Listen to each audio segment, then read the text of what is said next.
بسم اللہ الرحمن الرحیم۔ السلام علیکم ڈیئر اسٹوڈنٹس، میں ہوں محمد عارف اور آپ دیکھ رہے ہیں میرا YouTube channel Arif the educator. Dear students, آج ہم Allama Iqbal open university M Ed level course code 838 curriculum development کا لیکچر نمبر 4 پڑھیں گے، جس کا عنوان ہے نصاب میں تبدیلی کی وجوہات۔ نصاب میں تبدیلی کے لیے جو وجوہات ہیں وہ درج ذیل ہیں۔ ذیل میں ہم ان کا اختصار کے ساتھ جائزہ لیں گے۔ سب سے پہلے ہم دیکھتے ہیں کہ قوم کا نظریہ حیات۔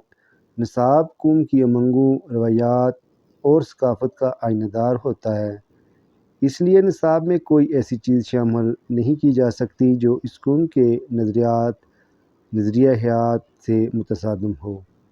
مذہبی گروہ۔ غیر مسلم ممالک میں مذہب فرد کا ذاتی مسئلہ گنتا جاتا ہے، اس لیے ان کا نصاب مذہبی اصولوں پر استوار نہیں ہوتا، مگر پاکستان ایک اسلامک ملک ہے اور اسلام ایک عالمگیر مذہب ہے۔ مذہب کا انفرادی مسئلہ نہیں بلکہ تمام کاروبار حیات اس کے ساتھ مشروط ہے، اس لیے نصاب کے ترتیب دیتے وقت اسلام اور اس کی تعلیمات کو نظر انداز نہیں کیا جا سکتا۔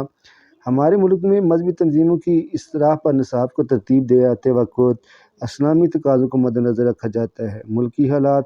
نصاب میں شامل درسی مواد، تدریسی سرگرمیاں اس خطے اور ملک کے حالات کے مطابق ہوتے ہیں۔ ملکی حالات اور ضرورت بھی نصاب کی تبدیلی پر اثر انداز ہوتے ہیں۔ حکومت کی تبدیلی۔ پاکستان میں نصاب کی تبدیلی حکومت کی تبدیلی سے بھی مشروط ہوتی ہے۔ آنے والی حکومت پچھلی حکومت کے کام کو غلط سمجھتے ہوئے تبدیلی لانا اپنا حق سمجھتی ہے۔ ماضی میں بھٹو حکومت کے خاتمے کے بعد جنرل ضیاء الحق کی حکومت نے نصاب میں تبدیلی کی۔ بین الاقوامی امدادی ایجنسیاں۔ پاکستان میں کئی ایک بین الاقوامی ایجنسیاں تعلیم امداد دے رہی ہیں، اس لیے ان کی خواہشات کے مطابق نصاب کو ترتیب دینے کے لیے اس میں تبدیلی کی جاتی ہے۔ سائنس اور ٹیکنالوجی۔ نصاب کی تبدیلی میں سائنس اور ٹیکنالوجی بھی اہم کردار ادا کرتی ہے۔ سائنس اور ٹیکنالوجی کی ایجادات نصاب تدریس مواد اثر انداز ہوتی ہے۔ نصاب کی ترتیب نے ٹیکنالوجی سے دنیا کو روشناس کروایا اور ٹیکنالوجی کی ترقی نے انسانی قوت کی جگہ مشینری کو دے دی۔ اس ترقی نے معاشرے کو بہت سے پہلو کو متاثر کیا۔ 21ویں صدی ٹیکنالوجی کے عروج کی صدی ہوگی، اس لیے نصاب کو حالات کے تقاضوں کے مطابق ڈھالنا پڑے گا۔ طلباء کو ٹیکنالوجی کے استعمال سے روشناس کروا دیا جائے گا۔ اس طرح ٹیکنالوجی کی ترقی بھی تبدیلی نصاب میں اہم کردار ادا کرتی ہے۔ مختلف انواع انسانی ضرورت کی تکمیل۔ انسانی بنیادی ضرورت میں روٹی، کپڑا، رہائش کا مسئلہ شامل ہے۔ اس کے بعد اس کی معاشرتی ضرورت میں ان معاشرتی ضرورتوں میں معاملات، دنیاوی سماجی تعاون، معاشرے میں اپنی حیثیت کا منوانا، انسان کی ضرورت کبھی ختم نہیں ہوتی۔ جن ضرورتوں کو وہ کافی سمجھتا ہے ان میں وہ تنوع اور جدت کا خواہشمند ہوتا ہے۔ اپنے ہم چشموں میں ممتاز ہونے کا جذبہ اسے خوب سے خوب کی طرف رواں دواں رکھتا ہے اور اس کی خواہشات کے مطابق ضرورت میں بھی متنوع ہونی چاہیے، اور خواہشات کا لامتناہی سلسلہ لامتناہی ضرورت کو جنم دیتا ہے۔ انسان کے لیے ہر وہ خواہش ضروری ہوتی ہے جس کی وہ تکمیل چاہتا ہے۔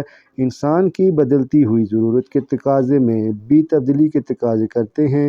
اگر نصاب بدلتی ہوئی ضرورت کے تقاضوں میں بھی تبدیلی کے تقاضے کرتے ہیں، اگر افراد، معاشرے اور قوم کی ضرورت و توقع کو پورا نہیں کرتا تو یہ جامد فرسودہ نصاب ہوگا۔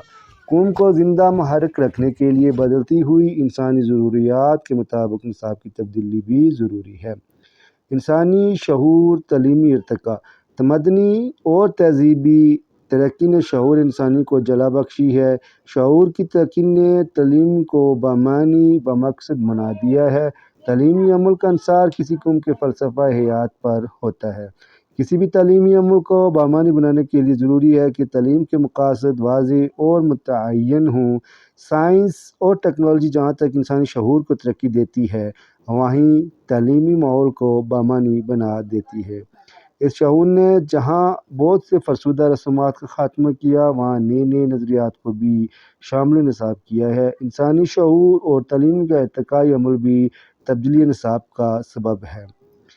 عملی دھماکوں میں نئے نئے انکشافات۔ عملی دھماکوں میں نئے نئے انکشافات کی وجہ سے علم میں جو اضافے ہو رہے ہیں وہ نصاب پر اثر انداز ہوتے ہیں۔ موجودہ دور کو ہم علوم کی ترقی کا دور بھی کہہ سکتے ہیں۔ علوم کی شرح میں تیزی سے اضافہ ہو رہا ہے۔ سمتھ اینڈ شوز کے بیان کے مطابق 1930 میں مضامین کی تعداد تقریباً 300 تھی، اب موجودہ دور میں ان کی تعداد 1000 سے بھی زائد ہو چکی ہے۔ ایک علم کی کئی شاخوں میں بانٹنا پڑتا ہے۔ صرف سائنسی علوم میں اضافے کی شرح 10 سال سے 15 سال میں دوگنی ہو رہی ہے۔ وقت کے ساتھ ساتھ علوم کی زیادتی اور قلت وقت کا مسئلہ ہے۔ یہ امر طے شدہ ہے کہ ایک وقت میں ایک شخص کے علم کے بارے میں بہت سی شاخوں کو پڑھایا جاتا ہے اور ان پر عبور حاصل کرنا مشکل ہوتا ہے۔ اس لیے نصاب میں جو مضامین شامل کیے جاتے ہیں وہ منتخب ہوں گے اور تبدیلی نصاب کا سبب بنیں گے۔